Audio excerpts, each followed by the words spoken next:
Good morning, everybody. Welcome to Intro to Philosophy. Dr. Boghossian here.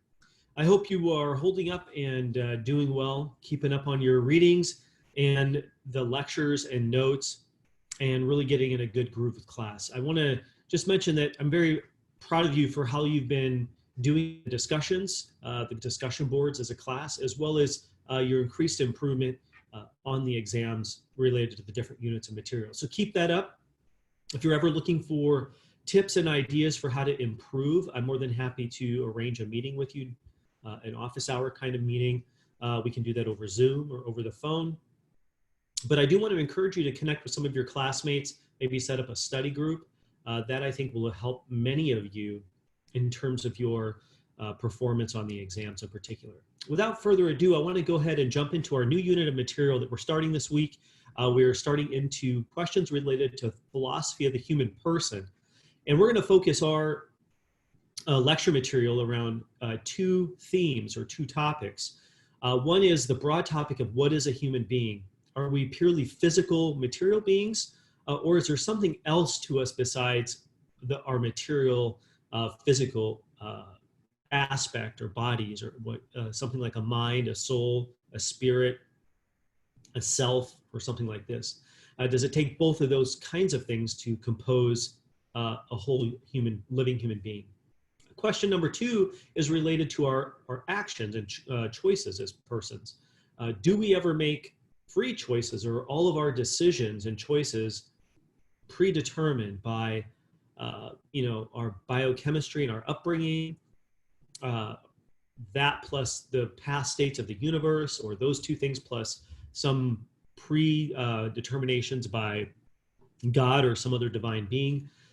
Those are important questions related to what we are as human beings. And so that's what I want to start with today, with the question of what are we? Are we purely physical, or are we both physical and non-physical in some sense? So without further ado, let me pull up the screen. You're going to want to make sure to hop over to Canvas modules and make sure you obtained the note sheet to track along with this. And you can stop and start this video at any time and review it. I encourage you to do that multiple times. Here we go. Here's the PowerPoint.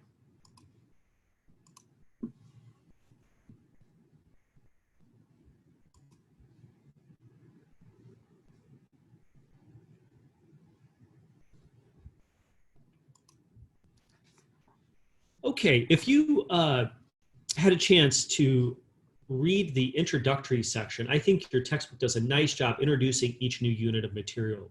The material from last week on philosophy of religion, they had a nice overview of kind of the lay of the land, key terms, key people, and so on.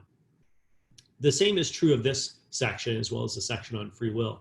They kind of map out the terrain of questions, topics, terms, and they're usually in bold, in different viewpoints. And what you get in there is this idea that over the human history of philosophy over the last 2,000 to 3,000 years, we've seen some interesting movements and changes in how philosophers on the whole typically think about human beings. There's never been only one view. All of the views we're going to discuss, minus the more contemporary computational views, like you see represented in the middle picture. But the physicalism and non-physicalist views of the person have always been present in history of philosophy. But the dominant view for about 1,500 to 1,800 years was the view that you see represented by the picture on the left of your screen. As best as we can depict it, this is a kind of view we're going to call dualism. And dualism is, I'm going to use that as an umbrella term because there are many kinds of dualisms or dualists. Usually when people refer to dualism, they're going to refer to the kind we'll find in Descartes, Plato, and J.P. Moreland, who we'll talk about. But there are other kinds of dualisms represented by Aristotle, who was Plato's student, and which your book calls emergent dualism and property dualism and so on. And so I'll make mention of those briefly, but we're only going to have time to focus on really the most dominant kind of dualism, which says that there's more to the human person than meets the eye. There's more than the material, physical stuff of a body, brain, and a central nervous system.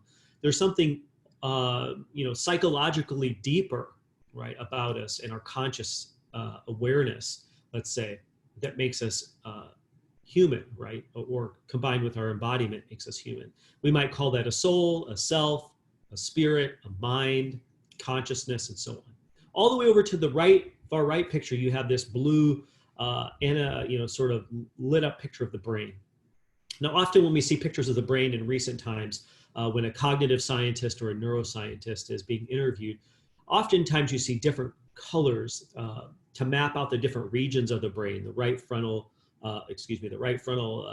cortex, or the left frontal lobes, or whatever you want to say, and then the hippocampus and is maybe more towards the back center, and then you have all the different regions of the brain, the memory centers, and the sensory centers, and et cetera, colors that we see, and so on. All right, now why this is important is because in the last 50 years, roughly, or 100 years, we've had the really seen an explosion, right, in cognitive neuroscience of the mapping of the human brain, which is great, right? It's really important. It's helpful in medical science to help us understand what goes on in the brain, how the brain is affected by traumas of different kinds, or Alzheimer's, different diseases, and what that means for the use of our motor skills and our speech, and retaining memories and a sense of self, and so on. The philosophical implications, though, right, there's an open question on what that implies philosophically. Some neuroscientists, cognitive neuroscientists, as well as philosophers now have said, well, because of what we know about the brain, the best conclusion is that human beings are purely physical beings, okay?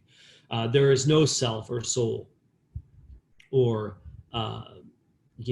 mind that's immaterial in some sense.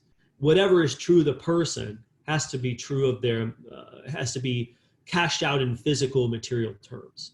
This is a view we're going to call physicalism. Now, like dualism, physicalism is really an umbrella term for a family of views. There are different kinds of physicalists, and we'll talk about at least two. One common kind of physicalism is called the identity theory, that whatever's true of the brain is true of the mind, right? So we're just, the mind just is the brain, or something like this. We're purely physical beings. All right. In the middle, we really have another kind of physicalist view. This is becoming more of a more common way to talk about human beings in light of computer science. We might call this a technological view of the person, or a computational view of the person, a hardware-software view. Artificial intelligence, right, is something that John Searle talks a lot about in his paper, which really is brilliant in a certain sense, because it was a couple decades, or 2 to 3 decades ahead of where we're at presently, where this has become more common of view. And he's engaging with strong artificial and weak artificial intelligence at that time, which was really underdeveloped and was very speculative. But now what we're seeing is, given what we know about computers, maybe human beings should just be understood as computers, right? As an analogy. It's like we're running, the brain is kind of, the brain in the body is a hardware, right? Physical hardware that runs physical software, or something like this. We receive inputs like a computer does when you type on it or touch the screen. Okay, this is still a kind of physicalism, but it wants to understand the person in computational or technological language. I put these before you just to get some ideas of possible answers to the question, what are we? What makes us human persons? Is it purely physical, material stuff, or is there something else? And this is where I'd like you to think, and maybe write down off to the side of your notes, what's your initial take on this? What do you think makes us human? Let's see here. Okay. What is a human person in your view? Number one. And then number two, what is the mind? Okay. And I've already hinted at a couple possibilities. And so you think about that, and then after about a minute, we'll come back together and we'll jump right in to the notes.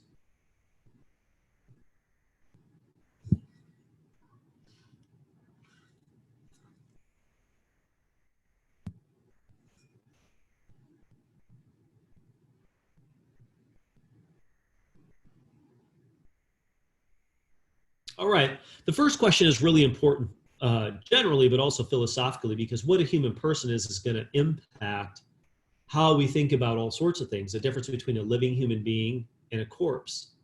Okay. It's still a human corpse, but is it a person? or was that a person, right? So human person is an important, really rich phrase. What makes us human? And then what is the mind? The mind, right, has to do with our psychological states, beliefs, desires, hopes, fears, what we're aware of or not aware of, what's going on in our subconscious. What is the subconscious? What about biases and that we have or we're not aware of, and how that informs our behavior? Okay, all that is important for not just generally what makes us human, but that has implications for psychology, psychiatry, moral responsibility, and the justice system. It's going to have implications for the free will determinism debate that we'll get into, in the next lecture. All right, let's look at a couple of options. Sorry, I'm having a problem with my clicker here. My slides aren't.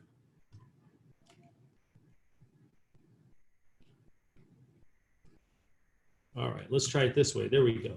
Okay, the mind-body problem is, so the way, if you haven't kind of captured this idea, this notion already, the way philosophy tends to work is in terms of problems, philosophical questions or problems. Those are interchangeable.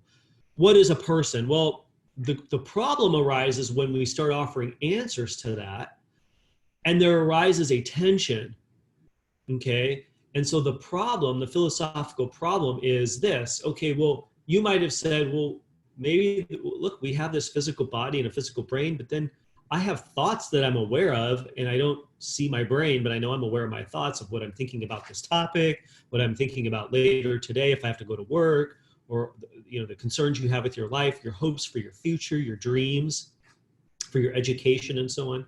And so what do you do with these apparent realities? A apparently physical reality, as well as an apparently mental reality that's kind of just deep and only present to you as an individual. So the mind-body problem is, well, there seems at the surface level, at least initially, when we start putting things on the table about what makes us a person and what our minds are like versus our bodies or together, we seem to get these two different, at least apparently different kinds of things. So that presents a problem because now we want to ask ourselves, well, are those two real things that compose human beings, or are they apparent and not real?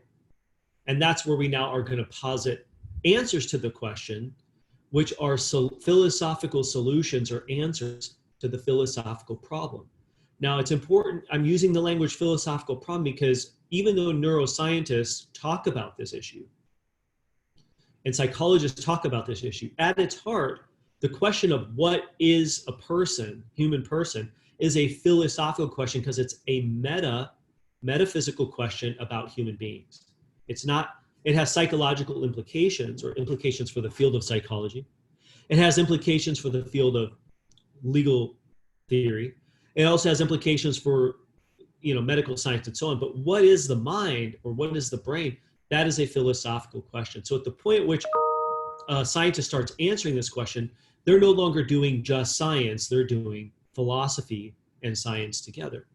And that's important because the mind-body problem, again, is the question of, we're embodied beings and we know that our embodiment is physical, and that's how we interact with other physical things like our computer, a screen, we see it with our physical eyes. That's how we interact with one another. And this is kind of the bulk of our experiences, right? As humans come through our material physical embodiment, both good and bad. But then second, we're rational, right? We reason about all the stuff that's going on in our world, the pandemic and racism and unrest and injustice and how to work for justice, let's say. But we're also self-aware. You have a unique awareness of your own individual person that I can't have just by looking at you.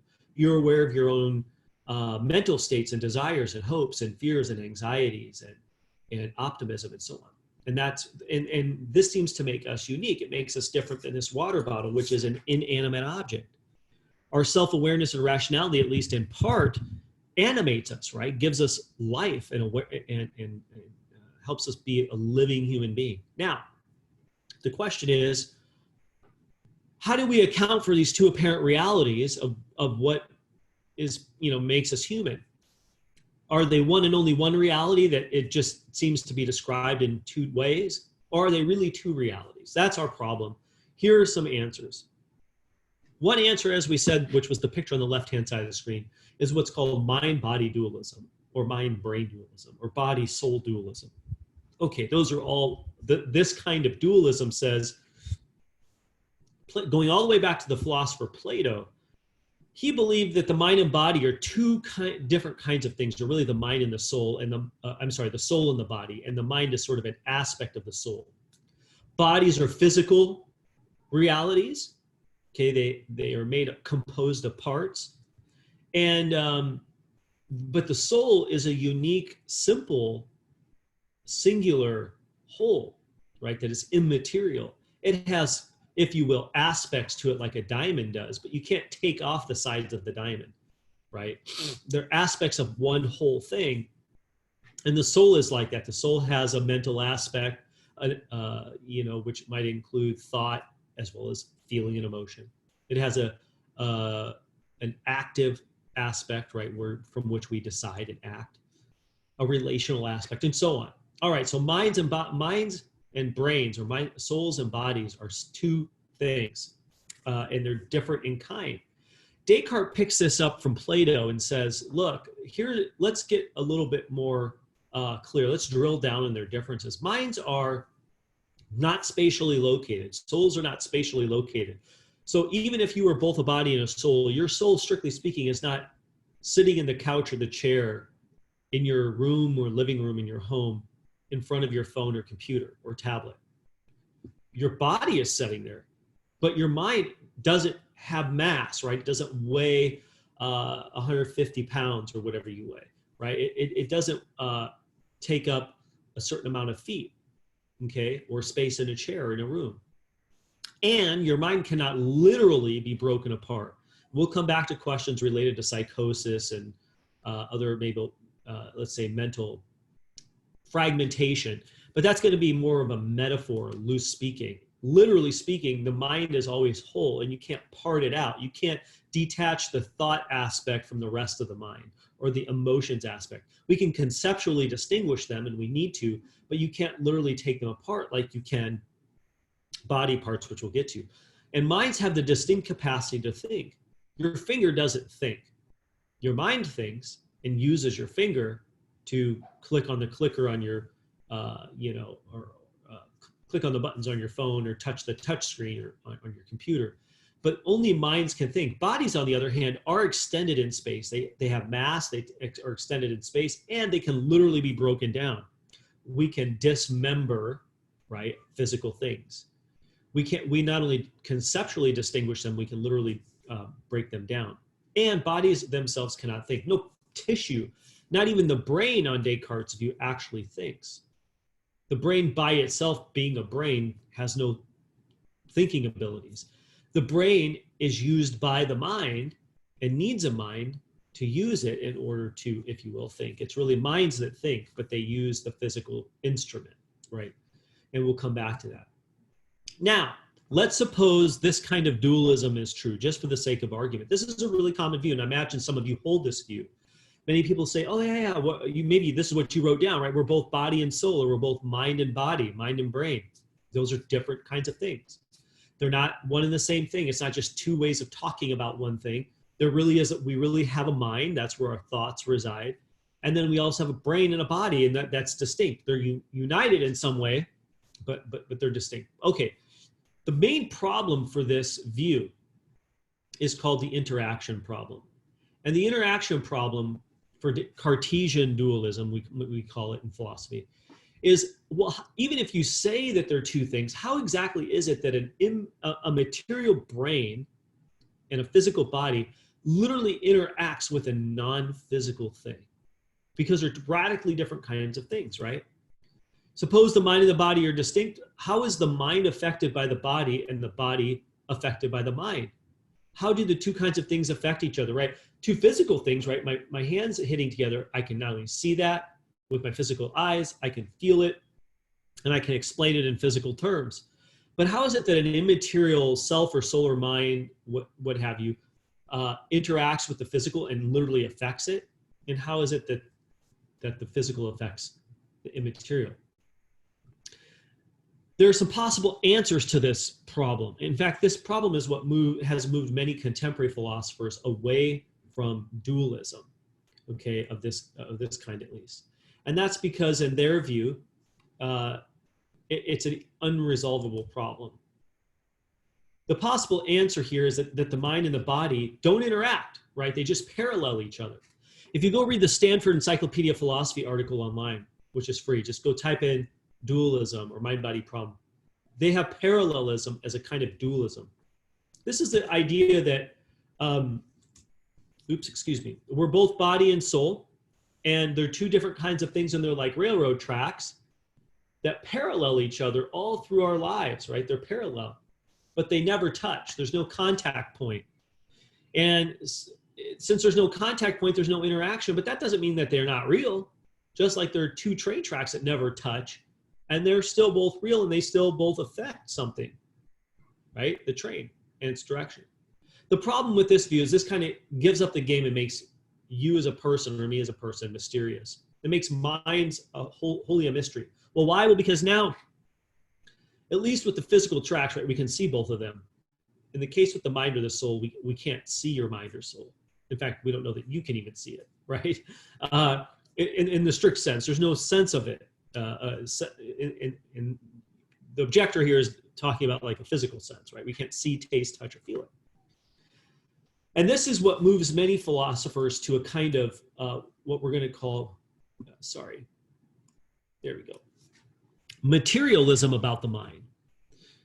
They see this physicalism about the mind as an irresolvable, dualism about the mind as an irresolvable problem. The interaction problem is irresolvable.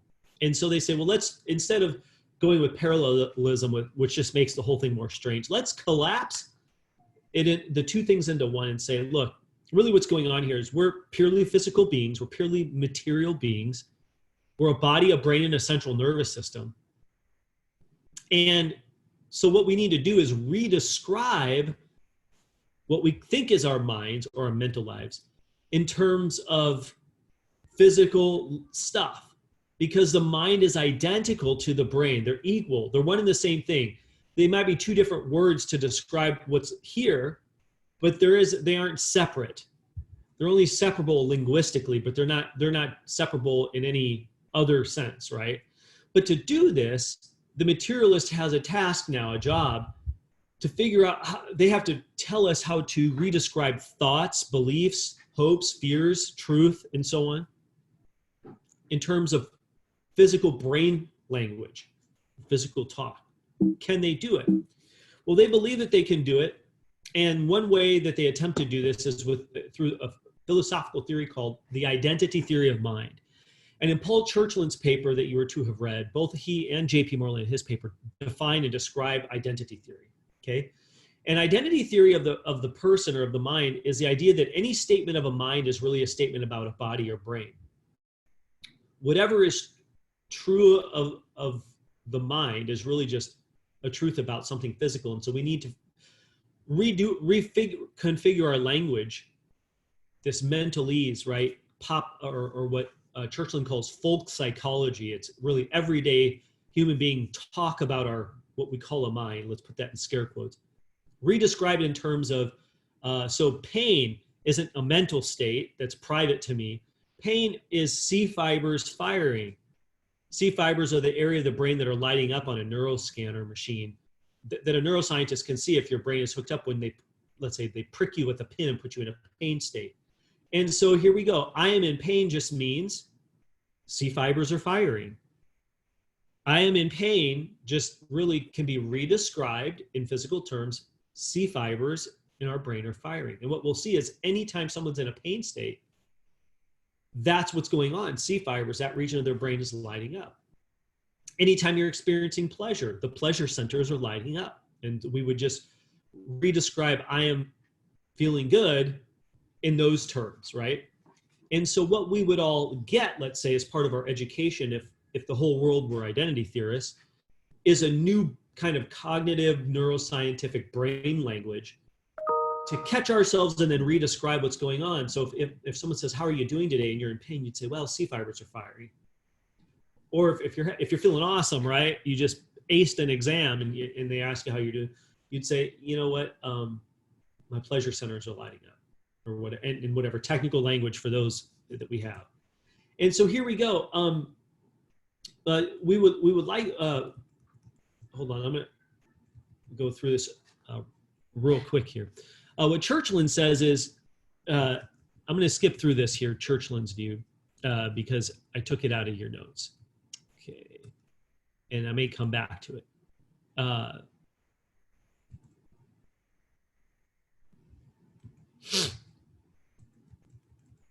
What Churchland says is this. He says, you know what? It's at least in theory possible that we can redescribe everything that way, but he wants to go one step stronger than identity theory. Now, here's the second kind of physicalism. This is very rare. Paul and his wife, Patricia Churchland, they were at UCSD for many years. One of our own faculty at CCC had some classes with them. They hold a view called eliminative materialism. It's not identity theory, it's one stronger, and it basically says, well, look, there might be certain things that are mental descriptions of our human lives that we can't just shrink down or reduce to brain talk. So what we can do is just eliminate them altogether. If you can't shrink them down or redescribe them, eliminate them altogether. And so he thinks that this is possible, that mature science will actually help us get rid of any discussion of the mental, okay? And really what he's concerned with is he wants to avoid dualism at all costs, right? And so he thinks it's possible to, get rid of our mental talk. Why? Well, because we've gotten rid of other kind of odd ways of talking about human beings. Human psychosis, we no longer have to use certain kinds of language to, talk about it.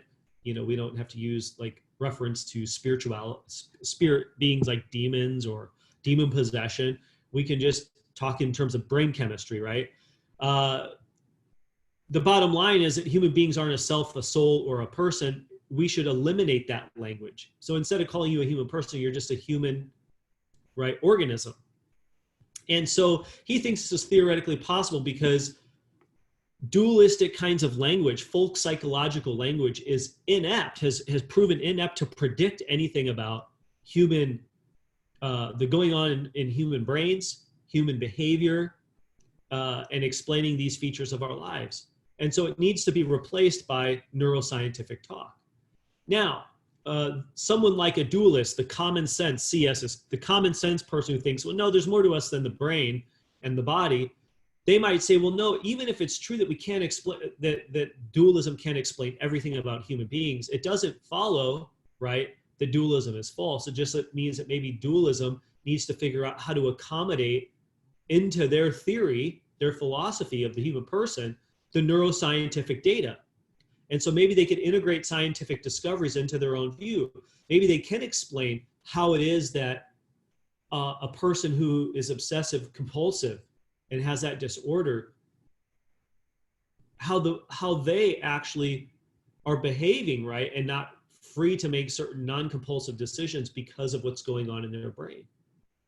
In fact, Dr. Jeff Schwartz at UCLA Medical Center, a psychiatrist down there, has done research on OCD for years.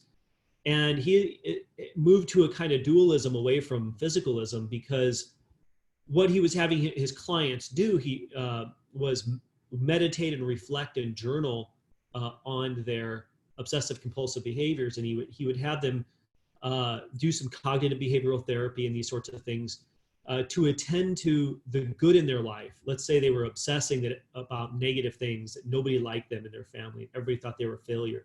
He would have them daily go through a routine in the evenings of going back through their day and finding the things where people affirmed them and were positive, and asked them to meditate and dwell on those things. What he saw was at the brain level, by taking pictures of their brains, their brain chemistry, right, their brain configuration and neural pathways actually changed, as well as their frames of mind, and they became less compulsive over time. And so that's a way of a dualism accommodating, right, taking in the brain information into their theory and saying, well, look, from the inside, if I choose to meditate, that's an internal psychological, mental kind of activity but it has effect on the brain, just like the brain has effect on the mind, right? And so it's bidirectional, and so we need to work on both at the same time. But Churchland isn't having it. He thinks that the bottom line is there's no immaterial mind, self, or soul that's distinct from our brain. And so what that means is we need to get rid of anything that's connected to thinking of the person that way. And that includes beliefs. They're not real. Desires are not real. Hopes aren't real. And fears aren't real. They actually don't exist. But now, if you think that that's out there, which many philosophers do, including other physicalists, what's worse is this view is self-refuting, okay? It has three objections. One is it's self-refuting. He wants us to believe that eliminativism is true when he's just told us that beliefs aren't real. But that's self-refuting, right? A self-refuting theory is one that can't meet its own criteria. If the criteria for a good view, right, is one that has evidence upon which we're now going to believe it, but then we beliefs aren't real, well, then we can't actually believe that theory. Number two, he wants us to eliminate parts of our experience, human experience, that we know are real. We know we have fears. We know that if a lion came in the room, we would be afraid. We know that we're afraid of heights or whatever, right? We know that we believe certain things about ourselves in the world. We know that we have thoughts and dreams about our lives and future, okay? So we should get rid of things that we know are real. And what Arthur Collins says here in this quote, I'm not going to read every word of it. I'll leave it up for a second so you can pause and view it. It's basically that this is a really outlandish theory, eliminative materialism. He calls it a lunatic philosophy of mind because it wants us to actually get rid of things we all know are true. And it's outrageous to get rid of mental phenomena that we know are true. And it wants us to get rid of beliefs and have us believe that we don't believe anything at all, right? And that's just incoherent and self-refuting. And so the last objection to Churchland is, if there are no beliefs, if we eliminate beliefs, then there's no truth. But then if there's no truth, there can't be any truth about eliminative materialism or any other scientific theory, from neuroscience for that matter. And so scientism, right, is what's informing eliminativism here. Now go back to your discussion from week one, right? Scientism, Williamson argued, is self-refuting, but if it's self-refuting and eliminativism rests on that, well, then eliminativism is also self-refuting. Now, Richard Taylor is a physicalist, but he wants to take us back to identity theory. He says identity theory has problems, even though he wants physicalism to be true. So if eliminativism about the person is false, maybe we're back to we're purely physical beings and the mind just is the brain. Richard Taylor says, well, maybe not. Why? Well, because if the mind and brain are identical, then we end up with these absurd conclusions. Like when a religious person says that they're religious, they're only referring to something physical about their body. But that's not the case, right? If you take someone who, Muslim, Jewish, Christian, Buddhist, when they say that they're religious, they don't just mean their body's religious. That is included in being religious, right? Going to the religious center for their weekly meetings, meditating, praying, singing, giving, meeting with others, listening to a exhortational speech, right, or message or sermon. Okay, but there's other things that make them religious and that are not bodily, right? And these are beliefs about reality, beliefs about what's ultimate. Is it God? Is it consciousness? Is it the self? Is it karma, right? Is there an afterlife? Yes or no? What is it like? What are human beings? What is the good life? What's the meaning of life? What's our human problem and how do we fix it? Okay, all religions have answers to those questions, but the answers are cognitive in nature, not bodily. And so Richard